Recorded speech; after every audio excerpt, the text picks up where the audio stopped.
Okay, so Peugeot 607. How bad can the ownership be? Because I know quite a number of people condemn the vehicle. It's not just Nigerians. So is it a nightmare experience? Talking about owning one. Is it as bad as some people claim online and even offline? Okay, so I'm going to just talk about it a little.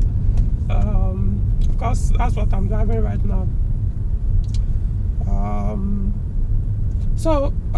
Of course, there are two types of 607.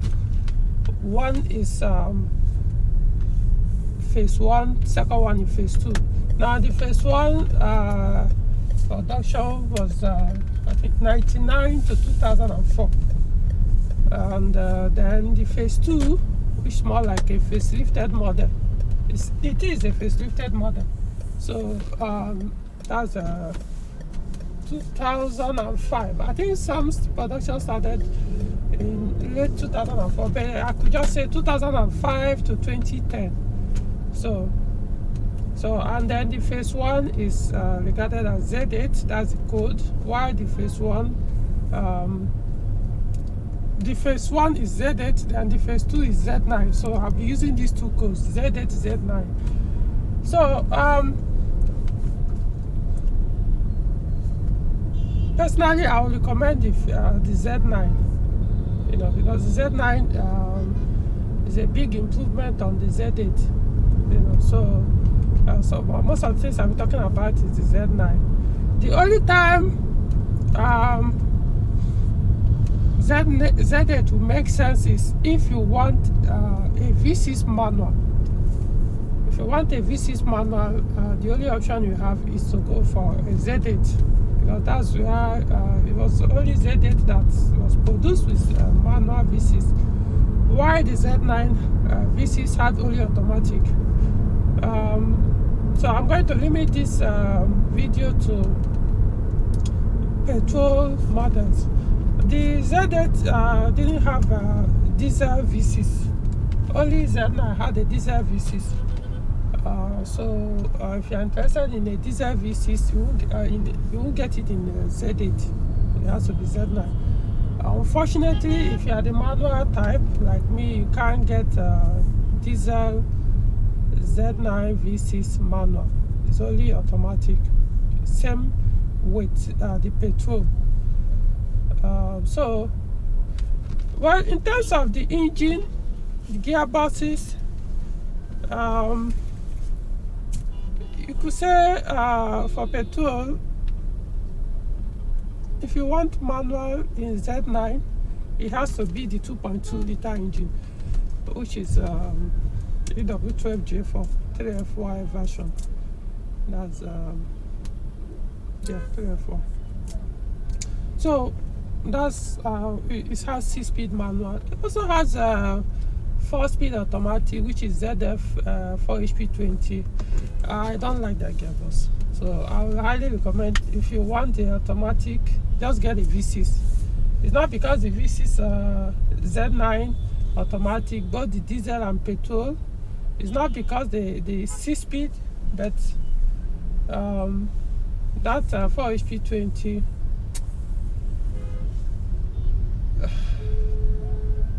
that's not my cup of tea. Anyway, for someone like me, and also in terms of durability, it's not the best. However, you can actually own and enjoy it without it giving you problem by making sure you're constantly changing the ATF will be recommended.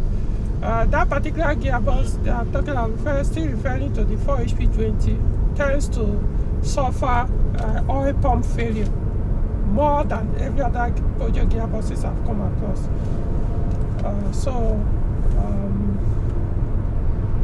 However, it doesn't mean, I know someone that owns a 607 with that gearbox. It's over a decade. It should be close. Okay, it's not a decade, I know the person, but all these years he has been using that car, no problem. because gearbox had never messed him up or give any issue. But at least I know he has always been using recommended ATF to service the gearbox. So now you know. However, I would just recommend get the V6 one if you are into automatic. If you are into manual, it has to be the 4-cylinder. So that is it for the engine. I don't need to talk about the performance. Okay, that's okay. Performance is not the quickest car produced that in that era. At least it's quicker than 407. This is quicker because the same engine. First, what I'm talking about, quicker, being faster. I'm very that's the one that have the most powerful engine, so I always use the V6. So the E12 is there, but it's not necessarily a quick car. Like, it's fast, but not that quick. But it has a lot of, you catch a lot of fun, but especially because of that gearbox. It's very talky. So so it's it's quicker than 407 V6, but not quicker than 406 V6. But 406 V6 was produced, I think production stopped in 2004. That's the last 406 V6 that was ever produced, if I'm not mistaken. So in that case, you will say they were Z9 and D9 were produced at the same time. So that's about it. It's quick. I think it should be somewhere around 8 seconds vehicle. That's 0 to 100 kilometers per hour acceleration should be. Of course, the one I'm driving now is also Z9 V6 petrol, but you can see it's manual.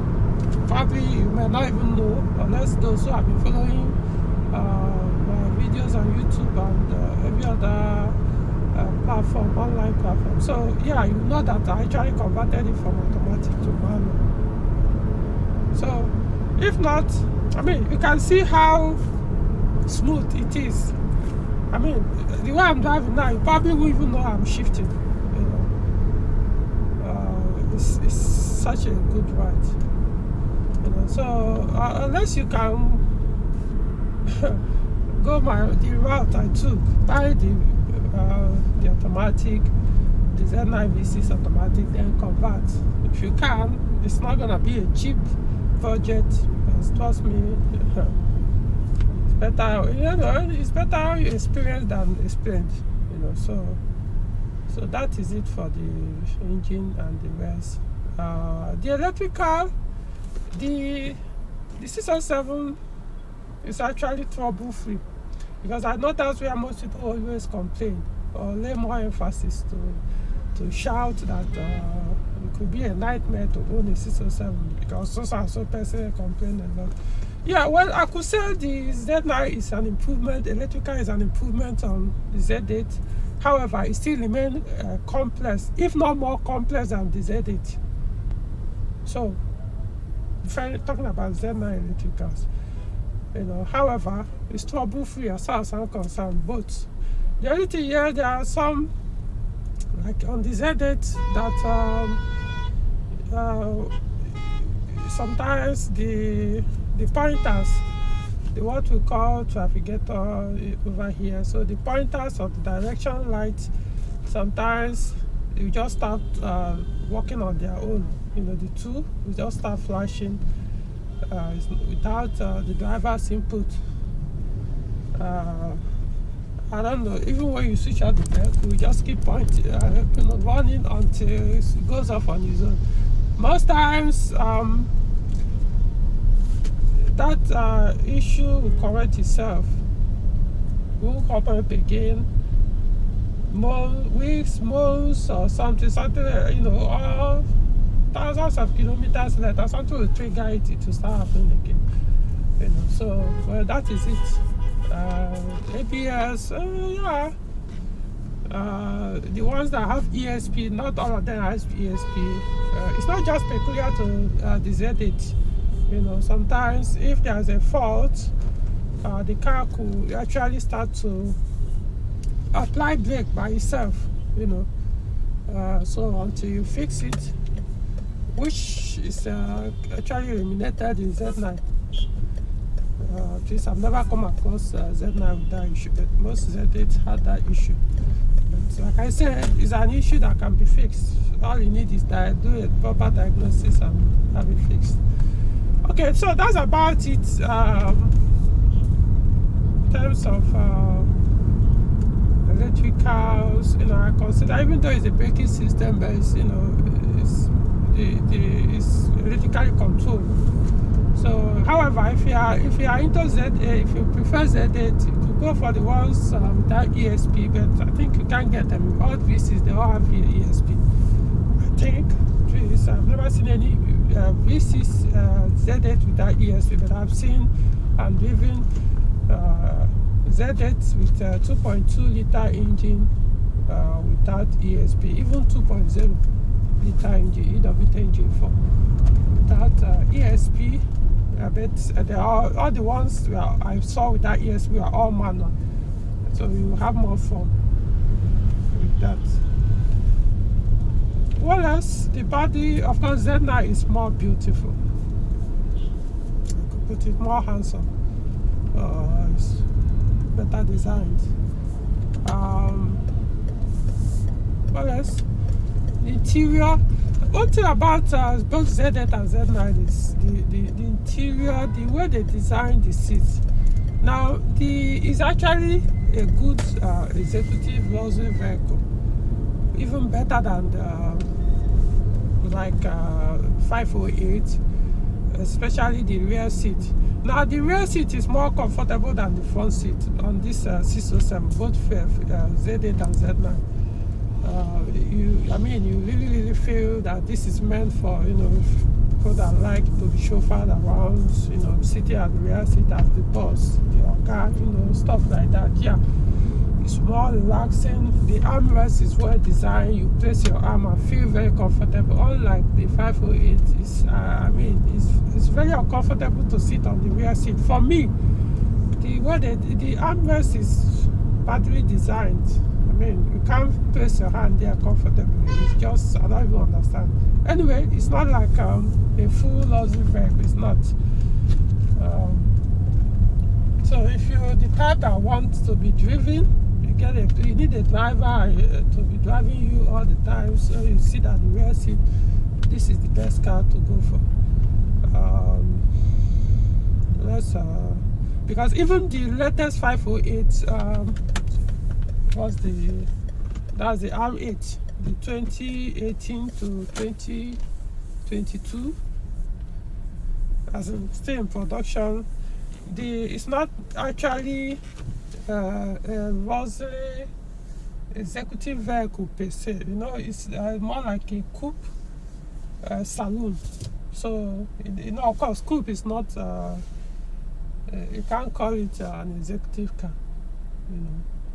So it's kind of sporty. So it's not you can't sit behind it and feel that comfortable. You know, it's kind of slanted at the back, and even entering the car, you have to lower yourself more. You know, it's not really that type. You know, so that's one good advantage for this 607 ownership. Let me just summarize it. It's one of the best things that happened to me. I mean, people complain. I don't experience all those things they talk about, those negative things they talk about 607. Doesn't mean the 607 doesn't have its weaknesses. It does, just like every other car. You know, but then all those things people talk about, I don't experience them. How many years have I owned this car? How many mileage have I covered since I owned the car? I mean, yet. When was the last time I plugged in a scan tool on this car? Probably last year or so. I think the last time I even did was maybe after I did this conversion. No, it wasn't even last year. Maybe sometime last year or 2 years ago. I can't even remember.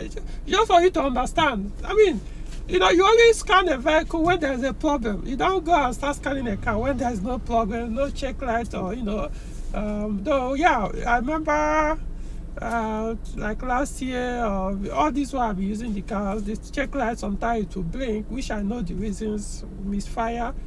Eventually, I was able to dictate what usually make it to do all those frequent misfire, which is the quality of fuel I was using. So since I started buying fuel from a specific filling station that their fuel seems not to affect the combustion, so the fire just went away. Check light went away. Even if it comes, I don't bother scanning because I know what the cause is. And misfire, the way it does, it could just boom, it happens. Switch off the car, switch it back on, and that will be end. The next time it might happen could be months later, or a day later, or 2 weeks later. But like I said, ever since I started buying fuel from specific place, I don't think I've ever had to touch anything on the engine in terms of misfire. So that's the thing. So ABS, the last time I had issue with this ABS issue was like 2 years ago. One of the ABS sensors failed. The front one, changed it. How much did I buy? It was 5,000 or so. New one, not even used one. Still running. Okay, there was a fuel pump failed last year. Was it December last year? I changed the fuel pump. That was it. All these faults I'm mentioning, because I remember the ABS was 3 years ago, not even 2 years ago. So every other issue I've had, I've never had a cost to even plug in a scan tool. The fuel pump, you don't need a scan tool to know is as well. So my point is, the issues that 607 have is nothing. There's nothing so peculiar or so, complicated that you have to be scanning the car to know what it is. It's just like every other issue in a vehicle that will come wear and tear. Let me put it that way. So in my case, I never needed to scan the vehicle because I know what they are, and only few of them. To be honest, I don't think I've done any repairs on this car up to 5 times since last year and this year. Call it 5 times. I've not changed or replaced anything more than 5 components on this car last year to today. So what is there to complain about? I don't mess with the electric car, so that's why they don't give me issues. Let me put it another way too. If you know you are the type that likes giving local technicians or mechanic to diagnose your car without a proper diagnostic tool, if you know you are that type, stay away from 607. Just stay away. It will mess you up. The best you can do is go online and start to bitch about 607 issues. I don't have those issues. So if you do, well, it sucks to be you because you created it yourself. People go and buy messed up ones and expect to fix it with peanut. There are some issues, there are some abuse on a vehicle that to me is not even worth trying to fix, unless you really have that money to throw in. If you have to change the entire wiring system of the vehicle, tire ECUs, come on, look for another car. So it depends. If you want it as a project, I don't have any issue people buying a project car because I also do projects.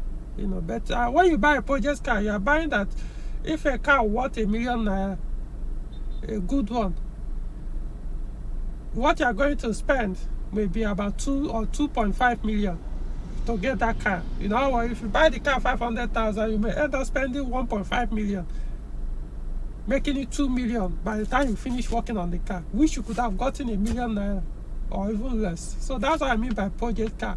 When you buy a project car, you will spend more than buying one that is still in good condition without doing a major repair. So that's the thing. But people usually buy car to be buy and drive.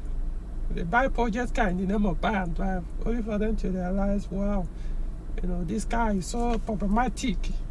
you know. So other than that, I mean, come on. Then when you buy a clean one, keep it that way, because that's mistake people usually make. They buy and then start to mess it up. Buy a very clean car in good condition, start messing it up. Use the recommended oil is a problem. Use the recommended ATF is a problem. Buy manual if you know you can't maintain a automatic with the recommended ATF. If it's too expensive for you to use the recommended one for servicing every 30,000 kilometers or so, get the manual one that you don't need to spend all those money for maintenance. You start complaining that manual is too hard. I mean, human beings, they just need something to bitch about when they make a wrong choice. They can never get it. I mean, the complaint of manual. All this while you saw me driving while I was doing this video. Do you even feel when I was working on the clutch? You even feel that I'm clutching yet I was driving and moving? If it was that hard, you would have felt that I was exerting pressure to depress the clutch. So what is so hard to take your leg up and down? Because it doesn't even feel that hard. So it's as if you are just taking your leg up and down gradually. Is it too hard?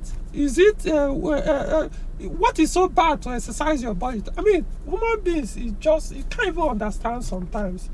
You know, I'm not saying everybody should drive automatic or everybody should drive manual or that everybody likes manual. But that idea, that complaint that is too stressful to drive, it's really, I don't know. You know, you have a choice. If you are buying automatic, be ready to spend. They cost more to keep in good condition. Manual, you have no business there. It's only once in a while you change the oil and that's it. I mean, no, so the 607 is just, I mean, you know, yeah. So I will recommend the Z9. Go for the Z9. Z8. It's good, but just not. You will enjoy 607 as you will enjoy. Okay, let me put it. You will enjoy Z9 more than the Z8. That's just the truth. You will enjoy Z9 more than the Z8. The AC, the Z8 AC performs better than the Z9 AC, because the Z8 AC is basically the same with 607, the 406. You know, so in terms when I mean perform, it means as you are putting it on, it's chilling immediately. The Z9 AC, it has this variable compressor, also known as pyrotic compressor. You know, just like the one in 407 V6 and other 407. You know, you put it on. Sometimes the compressor chooses when to cool or how to cool, or irrespective of your own input, trying to control it from the AC control panel. Sometimes it cools better, sometimes it reduces the cooling. Like I said, it's a variable compressor, so it works you know, irrespective of your own command. It also does its own thing, you know, checking the weather. So sometimes those sensors that can do all those checking will start messing up. The compressor will not do what it's supposed to do, and every other system. So however, apart from the compressor, every other thing is basically as good as the Z8. You know, so but once it starts chilling, it's as good as you can ever think of. So that is it for the Z9 and AC, Z9 and Z8 AC. No, I don't drive this car with windows down. I mean, the Z8, see, 607 is so cool. I mean, in terms of, while I was moving, you could hardly hear any road noise. I mean, it's well sealed off. It's a car you can be on. I don't even know how to say the highest speed the speedometer can ever take. Or you know, you could see it push up to that. Yeah, you won't even hear. You won't even know you are speeding. You know, they really did a good job on this car. Unlike like the 406, I mean, once you hit close to 130 kilometers, oh come on, you know, you can hear every part of the vehicle. The noise will be coming in from the windows and everything. Yeah, you know you are speeding. You know, you see how fast. You can hear how fast you are going. Not necessarily the engine noise, but the wind noise, the road noise, the tire noise. All those you'll be hearing. The best 607. You know, just everything sealed completely. So it's a good car. It's an old car already, so don't think that I'm telling you it's one of the new. No, it's already an old car. Even though you compare it modern vehicle, but it's an old vehicle. So you are buying. If you are going for, you are not buying it because you want something newer. It's an old car. You want something newer. Unfortunately, the 600 series was stopped with 607. Maybe in future they will do. Maybe continue, maybe 608, who knows. But for now, it stopped with 607. So I don't know. That's the best. I mean, this 2010 was how many years ago? That's the last 607 that was produced. Maybe 2011. I know, but I think it's supposed to stop at 2010. So if you want to buy, you are looking at, like I said, go for the Z9 2005 to 2010. Though I don't think you get V6 2010. You might, because I think most of their V6 stopped, the production stopped in 2009, if I'm not mistaken. Most 2010 were diesels. So you may not be able to get a V6 Z9 2010. Even the EW12 stopped, is it 2008 or that 2009 as well? So the last Z9 you can't get petrol. I don't think they had petrol. I don't think so. So you are now looking at between 2099. Is it 2000? I've forgotten when 607 production actually started. Either 2009, between 99 to 2000 or 2001, something like that. I think it's 99. Okay. So that is it. So nothing really. I mean, the interior very comfortable. Suspension perfect. It's basically like 406 suspension, except the V6 one. Of course, you enjoy the V6 both Z8 and Z9 basically shares similar, not identical, shock absorbers, and even the front lower arms are to be different, not identical, stuff like that. It's a sweet car, trust me. It's a sweet car. Travel with it, you get to where your destination and come out smiling. Very, very relaxing. Speed like hell without feeling you are doing that. No, it's a good car. I'm not saying it's the only good car Peugeot ever produced, but if you can't maintain it, therefore, if you cannot, stay away. Otherwise, you join the statistics of bitches. All right.